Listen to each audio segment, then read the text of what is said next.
हाय सांग मैंने नमस्कार आप केमती अच्छी आशा करছি ଆପଣ ମାନେ ଭଲ ଥିବେ ମୁଁ ବି ଭଲ ଅଛି ତ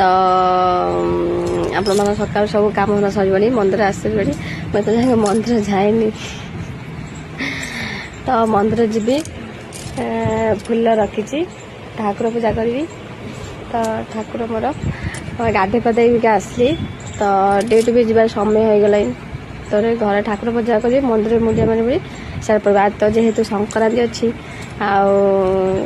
ସଂକ୍ରାନ୍ତିରେ ତ ଟିକେ ଇଏ ଆଉ ଦେଖନ୍ତୁ ଠାକୁର ପୂଜା ହେବ ଆଉ ଆପଣମାନେ କ'ଣ କରୁଛନ୍ତି ମନ୍ଦିର ଯାଇକି ଆସିଲେ ମୁଁ କୋଡ଼ିଏ ଆଣିବା ମନ୍ଦିର ଯାଇନି ଅବିକା ଗାଧେଇକି ଆସିକି ଫ୍ରେଶ୍ ଫ୍ରେଶ୍ ହେଇ ରୋଷେଇ ପୁଣି ଅରୁଆ ଭାତ ଡାଲମା ଶାଗ ଭଜା କଲି ତାପରେ ଅବିକା ଶାଢ଼ୀ ପିନ୍ଧିକି ଠାକୁର ପୂଜା କରିବି ଆଉ ଠାକୁର ପୂଜା କରି ସାରିଲା ପରେ ତାପରେ ପୁଣି ଡ୍ୟୁଟି ଟାଇମ୍ ହେଇଯିବ ପୁଣି ଡ୍ୟୁଟି ଯିବି ଆଉ ଏମିତି କିଛି କହିବିନି ଆପଣମାନେ ସୁସ୍ଥ ରୁହନ୍ତୁ ଠାକୁର ପାଖରେ ପୂଜା କରି ପ୍ରାର୍ଥନା କରି ଆପଣମାନେ ସୁସ୍ଥ ରୁହନ୍ତୁ ବଢ଼ିଆ ରୁହନ୍ତୁ ବଢ଼ିଆ ଭିଡ଼ିଓ ବନାନ୍ତୁ ଆଉ ମୁଁ ବି ଭିଡ଼ିଓ ବନାଉଛି ଆପଣମାନେ ବି ଭିଡ଼ିଓ ବନାନ୍ତୁ ଆଉ କ'ଣ କହିବି ରହୁଛି ନମସ୍କାର ବାଏ ବାଏ।